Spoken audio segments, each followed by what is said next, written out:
हमारे संगठन का नियम है कि हम किसी की जाति पर टिप्पणी नहीं करेंगे, किसी के धर्म पर टिप्पणी नहीं करेंगे। ये आसमानी किताब वाले इन्होंने थोड़ा सा ज्यादा कर रखा है, तो इसलिए कभी कभी ये जब परेशान करते हैं तो इसके ऊपर संकेत कर देते हैं, वो अब समय की आवश्यकता है। लेकिन हमारी मूल विचारधारा जाति धर्म के आधार पर यदि कोई व्यक्ति आसमानी किताब को मानना छोड़ के ये कहे कि हम तो जो वैज्ञानिक चीजें हैं उनको मानेंगे और सत्य को स्वीकार करने के लिए तैयार है, तो हमारा कोई उससे द्वेष नहीं है। ऐसे बहुत से कार्यकर्ता हैं मुस्लिम भी जो सेवा का काम करते हैं, और हम उनको भी परस्पर पूरा सम्मान देते हैं, क्योंकि हमारा उद्देश्य है किसी व्यक्ति से द्वेष करना नहीं, उसको अंदर परिवर्तन करके सुधार करना है। हम सर्वजन हिताय सर्वजन सुखाय के सिद्धांत को मानते हैं और हम सर्वधर्म सद्भाव की बात करते हैं। सर्वजन हिताय सर्वजन सुखाय, सर्वधर्म समभाव। हमारे कार्यकर्ता के लिए और पदाधिकारियों के लिए नियम है कि वो अपने नाम के साथ जाति सूचक शब्दों का प्रयोग ना करें। कहीं पहले से लिखा हुआ है डॉक्यूमेंट में, कहीं तो उसको अपवाद स्वरूप अपने परिचय में ना करें, अपने मुंह से ना करें। कोई करता भी हो तो उसको करेक्ट कर दें कि मुझे आप इस नाम से बुलाएं तो मुझे ज्यादा अच्छा लगेगा। तो हम जातियों से मुक्त भारत बनाना चाहते हैं, तो कोशिश करें। हमारा जो पदाधिकारियों के लिए तो हमने नियम बनाया हुआ है, कार्यकर्ताओं के लिए, योग साधकों के लिए नहीं बना सकते, लेकिन आप भी अपनी कक्षाओं में और अपने नाम के साथ जाति सूचक शब्द का प्रयोग नहीं करें तो बहुत अच्छी बात है। अपने नाम के साथ आप दूसरे शब्द लगा सकते हैं, भारत लगा सकते हैं, भारतीय लगा सकते हैं। आप में से किसी ने शास्त्री की पढ़ाई की है तो शास्त्री लगा सकते हैं। तो ऐसे उपनाम आप ऐसे लगा सकते हैं जिससे जाति का संदेश नहीं जाए। तो हम जातियों का तिरस्कार भी नहीं करते, लेकिन जाति का आग्रह भी नहीं करना, और किसी जाति को हमें हीन नजर से नहीं देखना। हम व्यक्ति के सद्गुणों के ग्राहक हैं, हम जाति को नहीं देखते। अपने संगठन में जाति के आधार पर किसी के साथ भेदभाव नहीं किया जाता, और जाति के आधार पर किसी भी प्रकार से कोई डिस्क्रिमिनेशन नहीं किया जाता। तो अपने यहाँ जातियों को तिरस्कार भी नहीं किया जाता। जैसे हमारा संगठन है तो हम जातियों को नहीं देखते, तो इसका मतलब ये नहीं है कि संगठन एक जाति का बन जाए। जाति का आग्रह नहीं रखना, लेकिन तिरस्कार भी नहीं करना। तो जिस संगठन में, जिस स्थान पर जहां जितनी जातियां हो, उनका आधार के ऊपर उनको भी अवसर मिलना चाहिए ताकि सबको जोड़ा जा सके।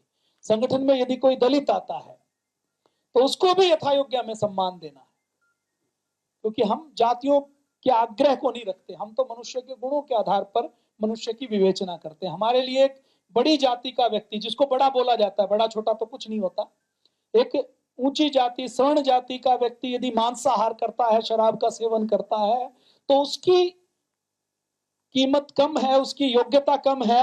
और एक जिसको निम्न जाति बोला जाता है समाज में, हमारी नजर में नहीं होती, उसका अगर कोई व्यक्ति अपने धर्म का पालन करता है, निर्व्यसनी है, शाकाहारी है, तो उसकी कीमत, उसकी योग्यता ज्यादा बड़ी है।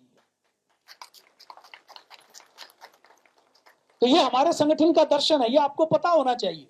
और आपको नीचे ये बात बतानी है, हम सब ब्रह्मवंशी हैं। हमारा जन्म किससे हुआ है? ब्रह्मवंश से हुआ है। और सबके दो ही गोत्र हैं, सूर्यवंशी या चंद्रवंशी। और हम सब के अंदर एक ही खून है। हम सब अपने पूर्वज ऋषि ऋषिकाओं की, वीर वीरांगनाओं की संतान हैं। शब्दों के चयन में भी हमें बड़ी सावधानी रखनी है। हमें शब्दों का चयन करते हुए कभी भी किसी को जैसे मनुवादी कह देते हैं। अब ये मनुवादी किसका शब्द है? राजनीति का शब्द है। मनु कौन थे? मनु तो हमारे एक ऋषि थे जिन्होंने पहला संविधान दिया। मनुस्मृति कोई गलत ग्रंथ नहीं है, उसके अंदर मिलावट की गई है। मनुस्मृति के अंदर जातियों के आधार पर भेदभाव है ही नहीं। जो विशुद्ध मनुस्मृति है उसमें तो वेद के सिद्धांत दिए गए हैं जिससे अच्छा घर, परिवार और समाज बने। तो हम मनुवादी शब्द का प्रयोग नहीं करेंगे। मनुवादी तो गलत शब्द हो गया। तो इसी प्रकार से हमें कुछ शब्दों के प्रयोग से भी बचना है। हमें अपने संगठन को, देखिए संगठन सर्वोपरि है। जब संगठन मिलता है तो उसी से ताकत बनती है। तो हमें संगठन को पूर्ण महत्व देना है। आपने मधुमक्खी को देखा है? मधुमक्खी छोटी सी है, कमजोर है, लेकिन उसके छत्ते को कोई छेड़ता है तो मधुमक्खी उसको छोड़ती है? छोटी है लेकिन संगठित है तो उसकी बहुत बड़ी ताकत है। वो किसी को भी हरा सकती है। तो मधुमक्खी के छत्ते से हमें संगठन सीखना है और संगठित रहना है अपने संगठन के प्रति। हम कोई कट्टर, कोई आतंकवादी संगठन नहीं है, लेकिन हम अपने संगठन के प्रति पूर्ण समर्पण और दृढ़ता का भाव रखेंगे कि हमारा संगठन हमारी विचारधारा है और हम इसके प्रति पूर्ण समर्पित हैं, क्योंकि हमने इसके ऊपर खूब किंतु परंतु कर लिया। आप अभी प्रशिक्षण में आए हैं, हमने आपको ट्रेनिंग ली, आप अभी खूब प्रश्न कीजिए, आप सोचिए कि पतंजलि में क्या, किस चीज के ऊपर सवाल खड़े किए जा सकते हैं। लेकिन एक बार जब आपको उत्तर मिल जाए और आप तर्क की कसौटी पर, तथ्यों की कसौटी पर पतंजलि की विचारधारा को, हमारी इस रीति नीति, सिद्धांत और उद्देश्य को कस ले, उसके बाद फिर आपको किसी भ्रम में, किसी बहकावे में नहीं आना, फिर आपको किसी के भुलावे में नहीं आना कि आज तो गंगा गए तो गंगादास हो गए, जमुना गए तो जमुना दास हो गए, ऐसा नहीं बनना। फिर आपको 100% संगठन का पालन करना है और संगठन की रीति नीति का दृढ़ता के साथ पूर्ण समर्पित भाव से पालन करना है। अभी आप सवाल कीजिए, आपको हम अवसर देंगे, आपको कुछ पूछना है खूब पूछिए। एक बार जुड़ने से पहले आप खूब तर्क कीजिए, वितर्क कीजिए, सवाल कीजिए, आपका अधिकार है और करना ही चाहिए।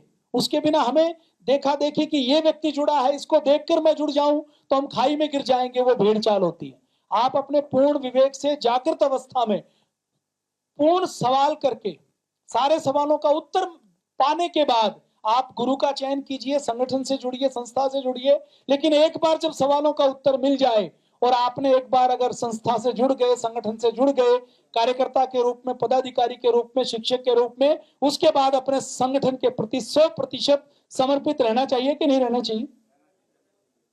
ऐसा तो नहीं करना चाहिए कि अभी तो संगठन में यहां से जुड़े हैं, उसके बाद कल परसों दूसरे संगठन में चले गए, उसके बाद तीसरे संगठन में चले गए।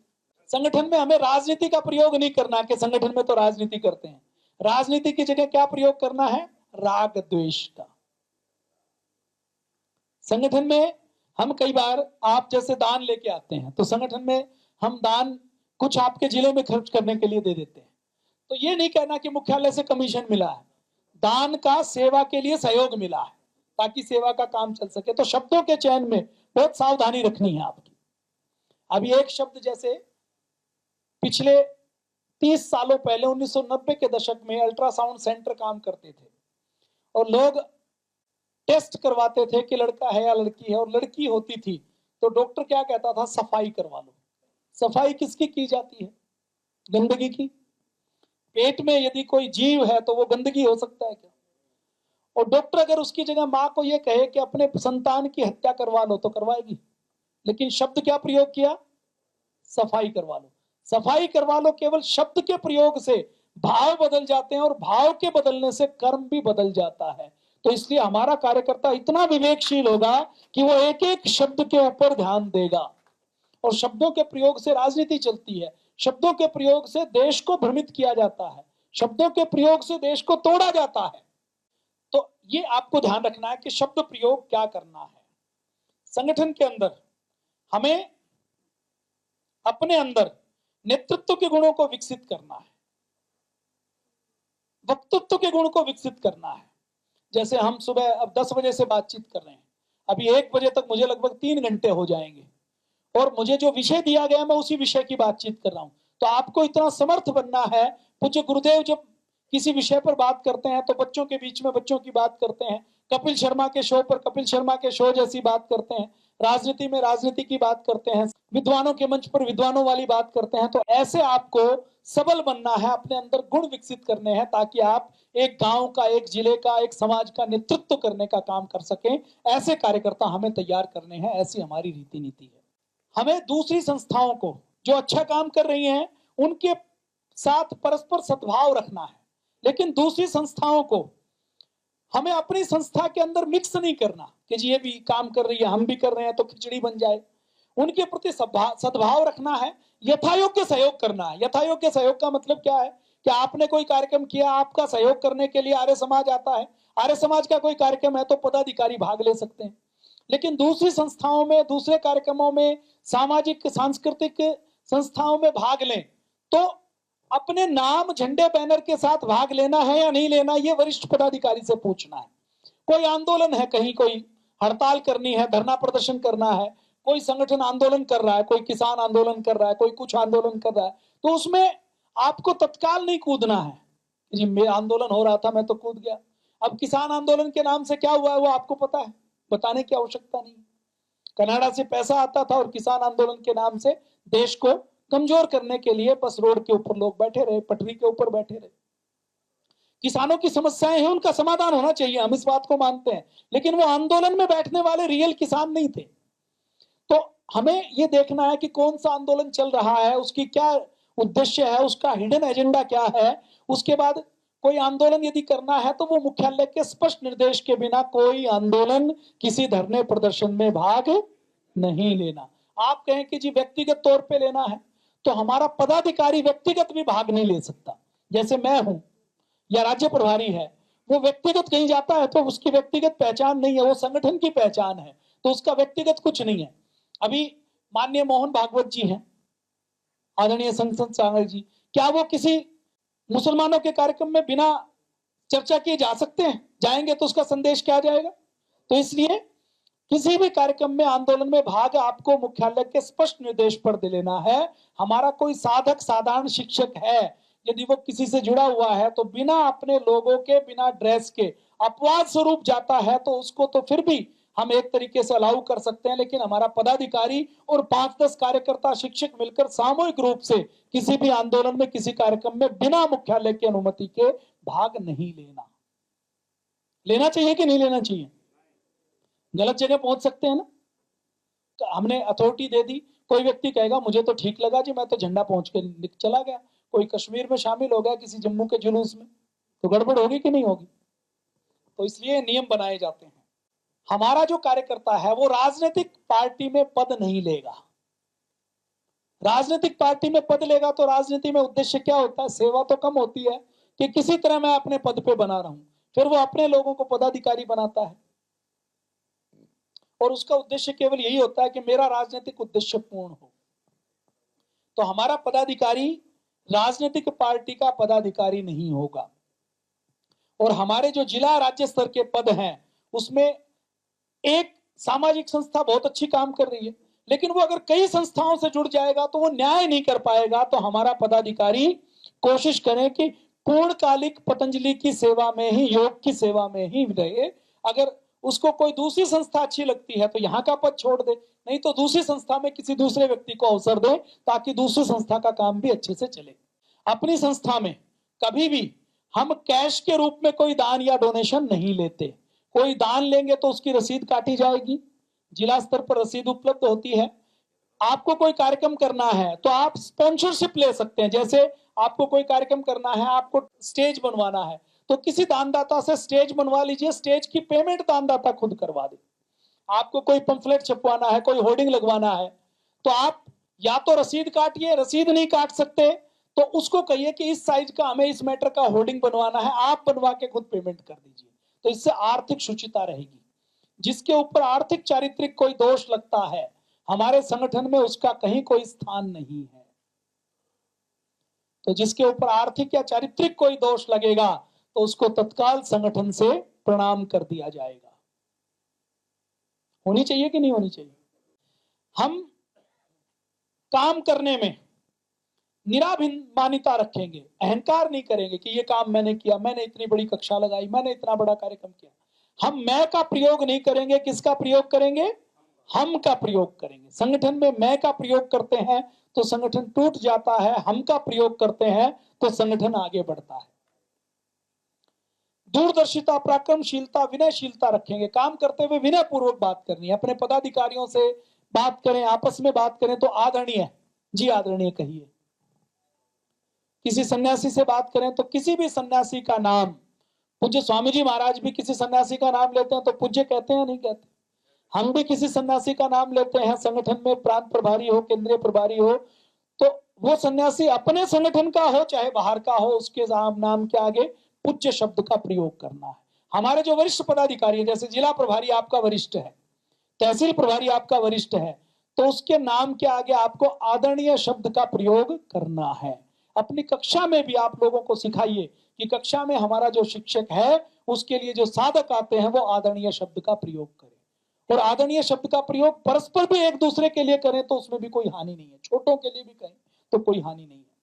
हमें कभी भी किसी धर्म पर, मजहब पर, प्रांत पर, जाति पर, क्षेत्र पर टिप्पणी नहीं करनी कि सिंधी ऐसे होते हैं, पंजाबी ऐसे होते हैं, बनिए ऐसे होते हैं, मुसलमान ऐसे होते हैं। ये कभी भी हमें टिप्पणी नहीं करनी और ना कोई ऐसा आग्रह रखना है। देखिए, हर क्षेत्र में, हर जाति में अच्छे भी लोग होते हैं, बुरे भी लोग होते हैं। ब्राह्मण वंश में बहुत सारे ऋषि भी पैदा हुए और रावण भी पैदा हुआ था। हम किसी भी प्रकार से अपने संगठन में फलित ज्योतिष को नहीं मानते। ग्रहों को, भाग्य को, भूत प्रेत को, ढोंग आडंबर को, पाखंड को, डाकिनी को, शाकिनी को, पिशाचिनी को, ये हम नहीं मानते। हम किसको मानते हैं? जो सार्वभौमिक वैज्ञानिक मूल्य हैं, इनको मानते हैं। हमारा दर्शन क्या है कि हम चित्र की पूजा करने में यकीन नहीं करते।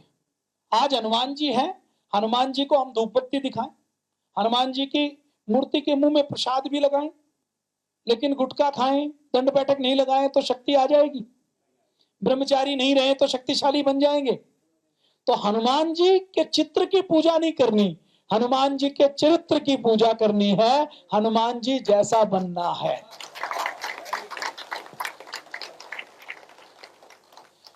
आपके घर में कोई करता है तो उसका तिरस्कार करने की आवश्यकता भी नहीं है। वो करता है, उसकी श्रद्धा है, तो उसको रोकने की आवश्यकता नहीं है। लेकिन उसको ये बता दें कि हनुमान जी गुटखा नहीं खाते थे, हनुमान जी नशा नहीं करते थे। राम जी की पूजा करते हो तो राम जी मर्यादा पुरुषोत्तम थे, उनके जैसा बनना है।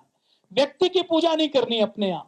अपने यहाँ किसी एक व्यक्ति की पूजा नहीं होती, अपने यहाँ व्यक्तित्व की पूजा होती है कि इस व्यक्ति के व्यक्तित्व में ये गुण है तो हम उन गुणों का आदर करते हैं, उन गुणों का सम्मान करते हैं। ये हमारी विचारधारा है।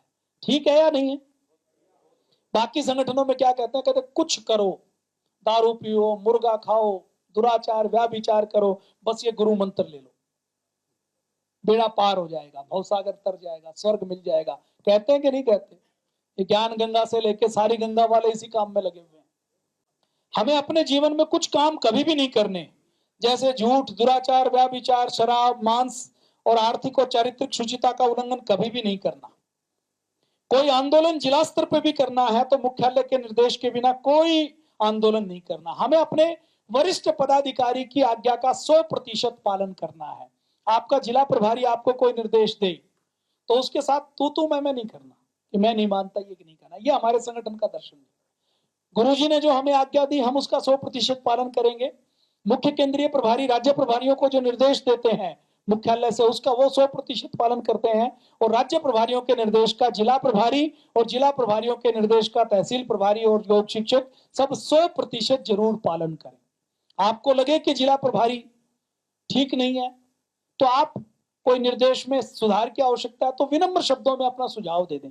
सुझाव के बाद जो चर्चा अंतिम हो, संगठन ने जो निर्णय कर दिया, जैसे रामलीला मैदान में आंदोलन करना है, आपने सुझाव दिया जी गर्मी बहुत है 4 जून को, लेकिन फिर भी निर्णय किया गुरुजी ने कि जी 4 जून को ही आंदोलन करना है, बाद में करेंगे तो बरसात आ जाएगी, लेट हो जाएगा। तो एक बार आपने सुझाव दे दिया, फिर निर्णय हो गया तो फिर उसका 100% पालन करना है। करना चाहिए कि नहीं करना चाहिए? तो अपने वरिष्ठों के आंदोलन का 100% पालन करें। हमारे जो संगठन की संस्कृति है वो क्या है? करिष्य वचनम तव, कि हम अपने गुरु के आदेश का, अपने मुख्यालय के आदेश का, अपने संगठन के आदेश का 100% पालन करेंगे। आदेश का पालन नहीं करने से क्या होता है? 1857 की जो क्रांति हुई उसके जो आंदोलन की तिथि थी वो 31 मई तय की गई थी।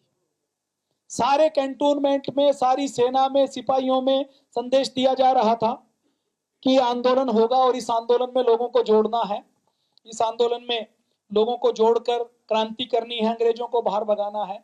लेकिन मंगल पांडे के मन में ज्यादा ज्वार था, देशभक्ति की कमी नहीं थी, वो गद्दार नहीं थे, उनकी भावना बड़ी अच्छी थी, बलिदान देना चाहते थे, अंग्रेजों से दुश्मनी थी और संगठन के प्रति समर्पण भी पूरा था, लेकिन अनुशासित कार्यकर्ता नहीं थे।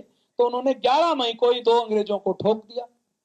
अब 11 मई को ठोकते ही अंग्रेजों को पता लग गया और जो योजना थी वो फुस हो गई, बाहर निकल गई। अंग्रेजों ने पहले ही 31 मई से पहले ही हिंदुस्तानी सिपाहियों के हथियार रखवा लिए और जो क्रांति सफल होनी थी 1857 में अंग्रेज नहीं गए, 1947 में 90 साल बाद गए। तो समर्पण तो पूरा था मंगल पांडे का, बलिदान में भी कमी नहीं थी, लेकिन अनुशासन में कमी थी। तो अपने कार्यकर्ता को अनुशासन का 100% पालन करना है, जोश में होश नहीं खोना। इसलिए हमारी संस्कृति क्या है, करिष्य वचनम तव।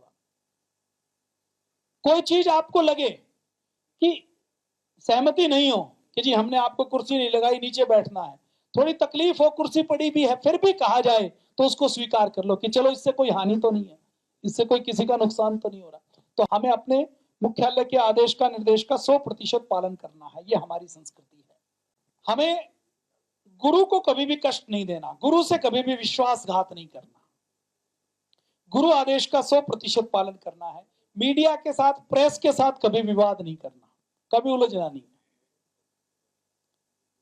जो कुछ विवादित मुद्दे होते हैं जिनका कोई समाधान नहीं है, जैसे कुछ मुद्दे ऐसे हैं जैसे आरक्षण का मुद्दा है, अब इसके ऊपर हम कुछ भी बोले तो उससे कोई समाधान नहीं है, उससे झगड़ा ही बढ़ेगा।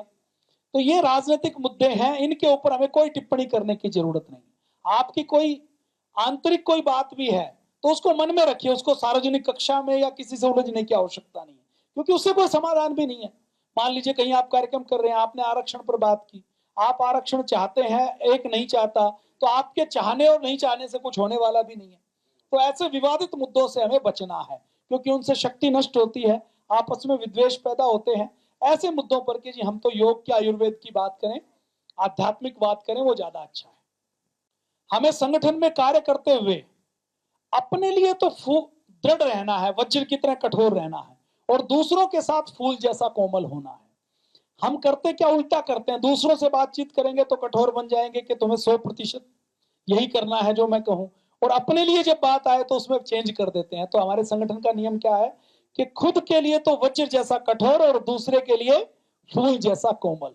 अपने संगठन में कभी भी किसी की कोई कमजोरी है तो वो सार्वजनिक नहीं कहनी, सार्वजनिक केवल प्रशंसा करनी है। किसी के अंदर सुधार की कोई बात है तो उसको व्यक्तिगत तौर पर अकेले में कहना है, ये लोक व्यवहार की बात है। हमारे संगठन में जैसे आप में से बहुत से लोग पदाधिकारी भी बनेंगे, तो कभी भी किसी की एक पक्ष की बात सुनकर निर्णय नहीं लेना, दोनों पक्षों की बात सुनो, उसके बाद कोई निर्णय लेना है। सामान्य तौर पर जो मानव स्वभाव है ना, जो ह्यूमन साइकोलॉजी है, वो क्या है कि आपको पहले जो बता दिया जाए वही साइकोलॉजिकल ब्रेन के अंदर आपकी लाइनिंग बन जाती है, पाथवेज बन जाते हैं, और आपको वही सच ज्यादा लगता है जो पहले बता दिया जाए। फिर आपको दूसरी स्टोरी बताई दी जाए तो उसके ऊपर आप विश्वास कम करते हैं। जैसे आपके कमरे से निकलने के दो रास्ते हैं, लेफ्ट और राइट में, आप पहले दिन जिस रास्ते से निकलेंगे वही आपका रास्ता बन जाएगा, आप अगले दिन भी उसी रास्ते से निकलते हैं। तो कभी भी कोई निर्णय करें तो दोनों पक्षों की बात सुनकर ही निर्णय करें, एक पक्ष की बात सुनकर कभी भी निर्णय नहीं करें। हम अपने व्यक्तिगत जीवन में हिंदू, मुस्लिम, सिख, ईसाई, जैन या किसी भी जाति के हो सकते हैं, लेकिन संगठन और राष्ट्रीय जीवन में हम सबसे पहले भारतीय हैं। अपने आप को भारतीय मानना है, किसी जाति या किसी वर्ग विशेष या क्षेत्र विशेष का नहीं मानना। ये नहीं कि सबसे पहले मैं हरियाणवी हूं, मैं पंजाबी हूं, मैं दिल्ली का हूं, मैं झारखंड का हूं, या मैं जाट हूं, मैं गुर्जर हूं, मैं बनिया हूं, मैं ब्राह्मण हूं। ये हमें व्यक्तिगत जीवन की चीजों को केवल व्यक्तिगत जीवन में रखना है। राष्ट्रीय जीवन में हम सबको भारतीय बनना है कि हम सब भारतीय हैं और सारे भारतीय मेरे भाई बहन हैं। इस विचारधारा के साथ हमारा संगठन की रीति नीति है। हमें संस्थानिष्ठ होना है, संस्था और संगठन के हित को सर्वोपरि मानना है। राष्ट्र के हित के साथ साथ संस्था और संगठन के हित को सर्वोपरि मानना है, और हमें अपनी निष्ठा किसी व्यक्ति में नहीं रखनी। जैसे आज आपको योग शिक्षक किसी व्यक्ति ने बनाया, आज वो जिला प्रभारी है, और कल को मुख्यालय ने किसी और को जिला प्रभारी बना दिया, तो आप ये नहीं कहोगे कि जी मेरे को तो उसने जोड़ा था, वो जिला प्रभारी नहीं है तो मैं काम नहीं करूंगा। आपकी निष्ठा किसके प्रति हो? आपकी निष्ठा विचारधारा और संस्था के प्रति हो, आपकी निष्ठा किसी व्यक्ति के प्रति नहीं हो कि जी मैं तो इस व्यक्ति के साथ हूं। अगर आप किसी व्यक्ति के साथ हैं तो इसका मतलब आप दूरदर्शी नहीं है। तो आपकी विचारधारा, आपका समर्पण किसके प्रति हो? निष्ठा के प्रति, संस्था के प्रति हो। आपको समूह में कार्य करने की शैली अपनाना है। कोई काम आप खुद कर सकते हैं, योग की कक्षा आप लगाते हैं तो योग की कक्षा सारी आप खुद लगा सकते हैं कि नहीं लगा सकते? मंत्रोच्चारण भी आप कर सकते हैं, योग भी आप सिखा सकते हैं, जॉगिंग भी करवा सकते हैं, चक्की भी चलवा सकते हैं, साइकिल भी चलवा सकते हैं, हास्यासन भी करवा सकते हैं, सिंहासन भी करवा सकते हैं। लेकिन अच्छी योग की कक्षा कौन सी होती है कि आप मंत्रोच्चारण किसी और से करवा दें, योगिक जॉगिंग कोई और करवा दे, गाना कोई और सुना दे, हास्यासन कोई और करवा दे। तो एक कक्षा में 4-5 व्यक्ति जिसको आप ये करवाने का मौका देंगे वो व्यक्ति कभी एब्सेंट होगा? आप किसी व्यक्ति को थोड़ा सा अवसर देते हैं तो वो आपकी कक्षा से कभी नहीं जाएगा, बरसात में भी आपकी कक्षा में खड़ा रहेगा। तो आप दूसरों को साथ लेके चलते हैं तो ये है समूह में काम करने की शैली। और अगर सारा काम आप खुद करते हैं तो इसका मतलब ये आप केवल व्यक्तिगत काम कर सकते हैं, और जो व्यक्तिगत खुद अकेला काम करता है वो कभी बड़ा काम नहीं कर सकता। तो संस्था को, संगठन को यदि बड़ा काम करना है तो काम को छोटे छोटे टुकड़ों में बांटकर सबको डिस्ट्रीब्यूट करना चाहिए कि नहीं करना चाहिए? आप कर सकते हैं लेकिन फिर भी आपको नहीं करना, फिर भी दूसरे को जोड़ना, यही संगठन है, यही कार्य करने की शैली है। संगठन में एक बार जो निर्देश दिए जाते हैं, जैसे रीति नीति के निर्देश दिए, दोबारा नहीं देने पड़े, जैसे जूते ठीक से लगाने हैं तो वो निर्देश दोबारा नहीं दिया जाएगा, सरनेम का प्रयोग नहीं करना, दोबारा नहीं देना पड़े। एक निर्देश दे दिया तो उसका जीवन भर पालन करना है और दूसरों को भी करवाना है। एक निर्देश को कभी भी दोहराना नहीं पड़े, ऐसा कार्यकर्ता हमें बने आना है।